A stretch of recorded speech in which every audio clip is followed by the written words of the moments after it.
Hi, it's Joe from the United Survivalist Network of Ontario, and I'm back again today to talk to you about bug-out bags, or what we refer to as bobs,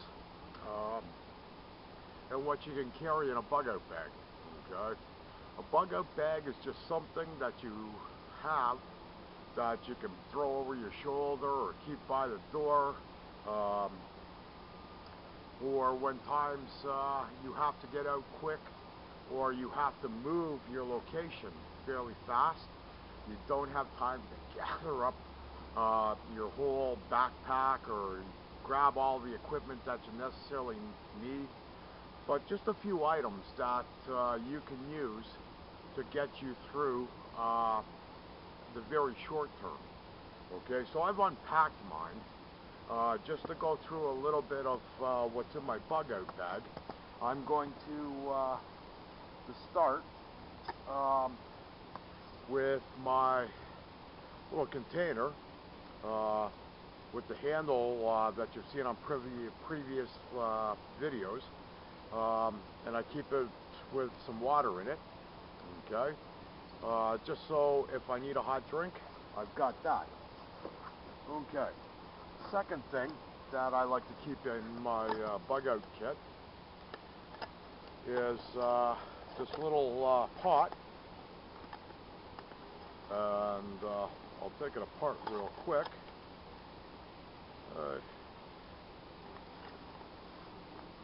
Yeah, it's got the handle, it's got a lid with a flip up, another little pot, frying pan, whatever you choose to call it. Okay, but in this kit I keep a tin full of strike anywhere matches, and of course the cotton balls to get my fire lit, should come to that. But also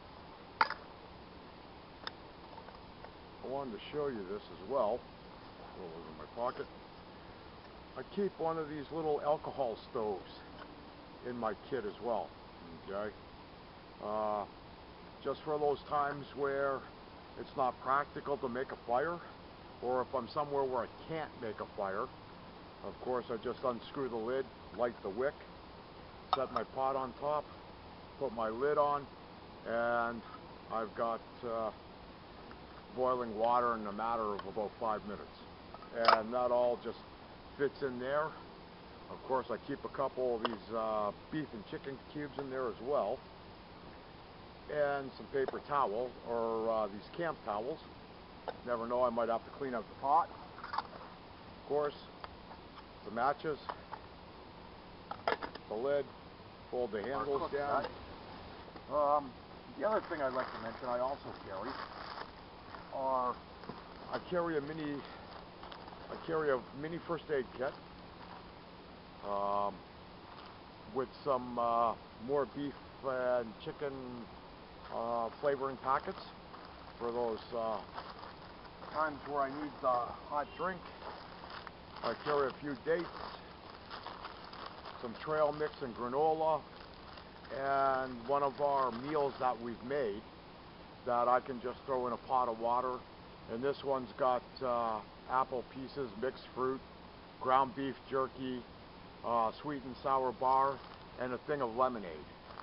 Okay, so I actually have 2 of these and some dates just to hold me over, and I probably got 2 days worth of food here if I stretch it out, maybe 3 days if I ration it real good. Okay, the next thing on my list is I always keep a trapping kit in my backpack and my bug-out bag. And my trapping kit actually is pretty extensive. I have here for my shelter needs. Of course, I would build a lean-to, but if you've watched our other videos, you would have seen us using the Adventure Medical Kit, thermal sleeping bag, or the emergency blanket, but it's actually a sleeping bag, and it's really good. Okay, we've used it in previous videos, and I can tell you it works. Excuse me.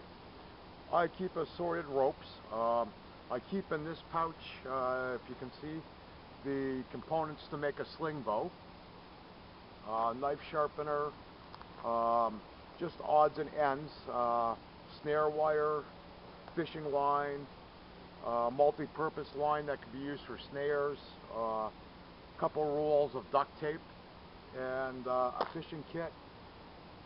There's my famous little jar of peanut butter and a mag light. And of course I carry a variety of different types of string and odds and ends that would serve me well if I would need to go and trap my own food. Okay. Of course, we keep our fire starter, and in here we have steel wool and cotton balls. Something that you should never forget is I keep a few maps of whatever area I'm going to be in. In this case, in this one, I've got a map of Ontario and a map of Canada.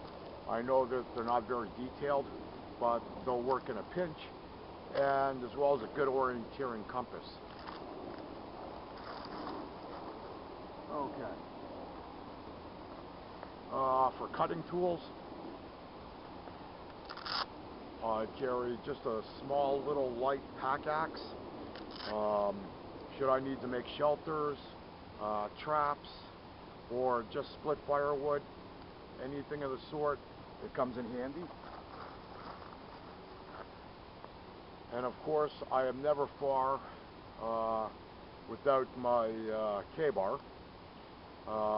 I always carry the K-bar, a small little saw, and of course a latch stitch fire kit. Always have that.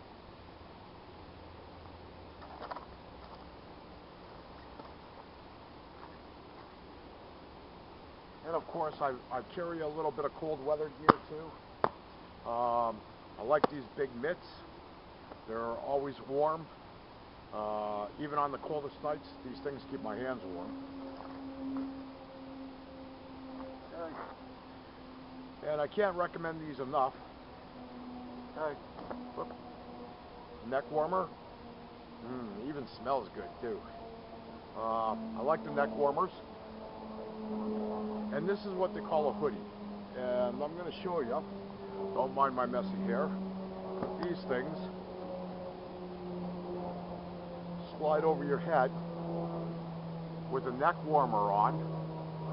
You can just tuck them down, and if you should have to use the emergency sleeping bag, you just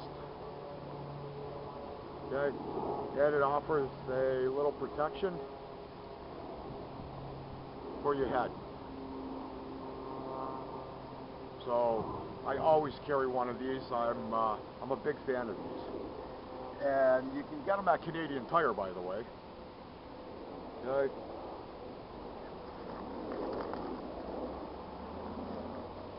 And in all my bags, I carry a little book that I can just write stuff in. Call it a survival journal if you want.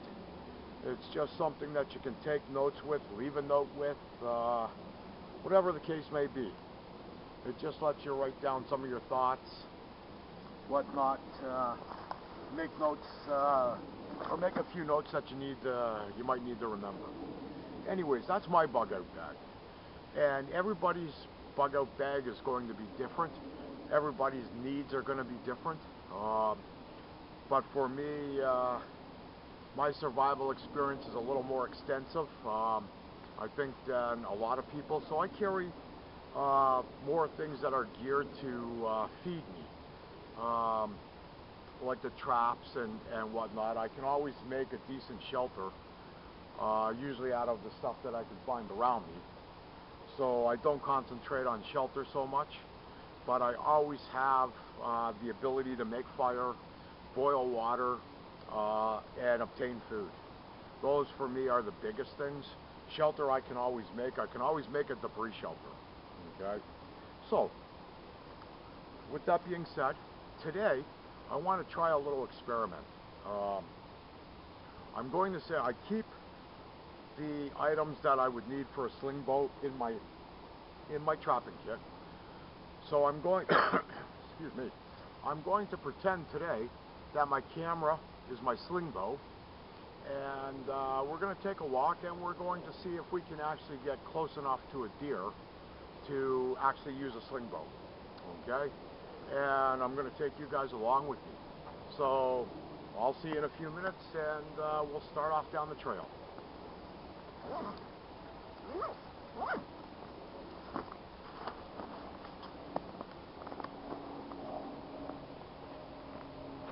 Well, today, folks, I'm going to take you on a hunt, and theoretically my camera is going to be my sling bow, and we're going to see just how many deer we could actually get today, or get close enough to get with a sling bow.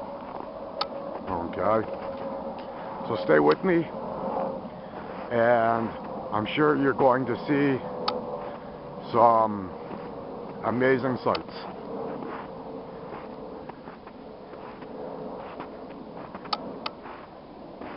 Oh, there's one right there. Okay. That one is definitely close enough to get with a sling bow. Right there.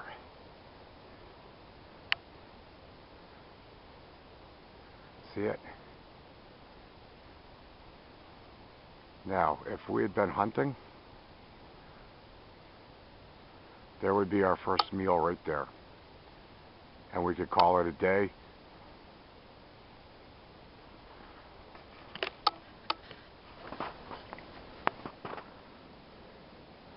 All we're doing is just moving slowly a few steps at a time.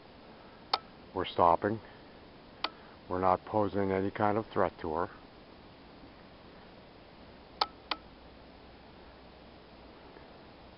And there's another one right behind that tree as well. So let's see, there's the other one there. And that is a perfect shot right there. 1001, 1002, 1003, 1004, 1005. I mean, what better hunting could you want than that? Ladies and gentlemen, this is slingbow country. When we can get this close to a deer in the woods, okay, this is definitely slingbow country. I don't know if you can see the other one moving around back there, but I don't want to take the camera off the one that I'm watching now. Okay, my correction, there's 3 of them back there. And I just, like I said, I just want to show the folks out there that this is very possible. Okay, she's getting a little spooky now, but this would still be a good shot. In a survival situation, there would be meat on the table. You just take your time, take a couple deep breaths. There's no rush. They're as curious about you as they are me. There's a couple more in the background there.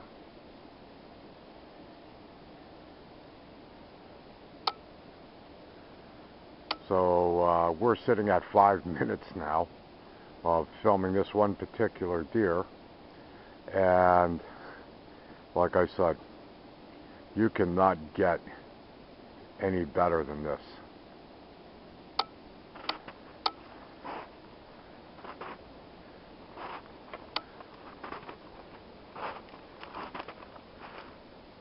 That is just bloody amazing.